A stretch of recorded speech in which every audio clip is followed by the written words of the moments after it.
السلام عليكم ورحمة الله وبركاته. مرحبا بكم أعزائي المشاهدين أينما كنتم. كشف النجم الجزائري رياض محرز في حوار يوم أمس أجره مع موقع رسمي لنادي مانشستر سيتي أنه سيبذل جهده في المباريات القادمة.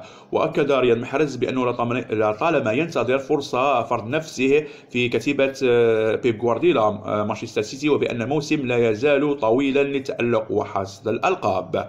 وقد صرح كذلك المدرب حر في اختياراته، من يكون في كامل لياقته ومن يتألق يكون أساسي.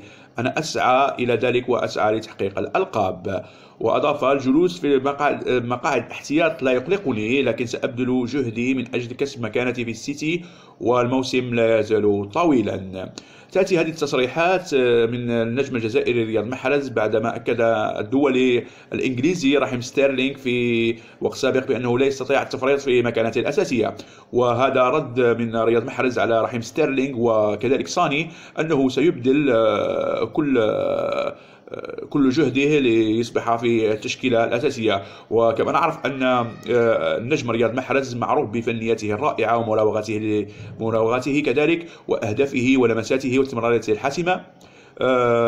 عندما أكد لنا رياض محرز أنه سيبذل كل جهد ليكون أساسيا، فهذا مؤكد أنه سيزيح كل من ستيرلينغ أو ساني من التشكيلة الأساسية. لو عاد بقوة ولعب مثل ما كان يلعب مع ليستر سيتي أبهر الكل، أبهر في الدور الإنجليزي واختير أحسن لاعب في الدور الإنجليزي بفنيته وتمريراته الحاسمة ومراوغاته الجميلة.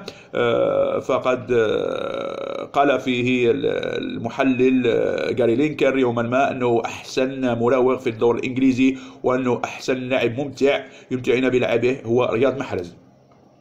ونتمنى كل الخير للاعبنا الجزائري رياض محرز أن يتألق في السيتي ويصبح أساسي ويسجل. هذا كله مكسب للمنتخب الوطني الجزائري ليعود أقوى وأقوى إن شاء الله للمنتخب الوطني الجزائري. ونحن نريده أن يكون قويا في خصوصا في كأس أفريقيا 2019، وكذلك تحقيقات في تصفيات كأس العالم إن شاء الله لنكون في كأس العالم المقبل وبقيادة المايسترو والنجم رياض محرز وكل اللاعبين مثل ياسين إبراهيمي وفوزي غلام ويوسف عطال، كل لاعبين يعني، والسفاح النجم السفاح المسجل الأهداف الغزيرة بغداد بونجاح، هذه كلهم مكسب للمنتخب الوطني الجزائري ولماذا يصبح أحسن منتخب في إفريقيا. والسلام عليكم ورحمة الله وبركاته.